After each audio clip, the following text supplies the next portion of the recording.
do some math. We're back to figuring out the answer as to why recipes say to add coconut oil to chocolate. But we're gonna look at it a little more mathematically. The melting point of a solid is where the Gibbs free energy, which tells us if a change occurs, is equal to 0. That's because the substance has no tendency to become either a liquid or a solid. Now, the change in free energy can be determined by an equation, which is the difference between enthalpy or heat minus the product of temperature and the entropy of the system.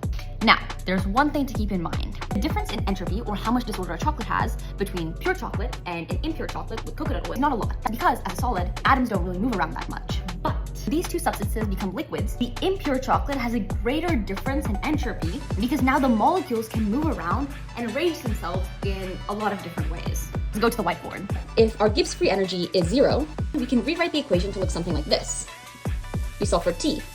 If our entropy increases, that means we're dividing by a larger number, which means T has to decrease. Thus, the melting point of the mixture decreases as well. I think it's time for a snack. Now, coconut oil is solid at a little bit lower than room temperature, and if you combine coconut oil and chocolate in the correct ratios, you can get our chocolate shell topping. That actually turned out better than I expected. Science!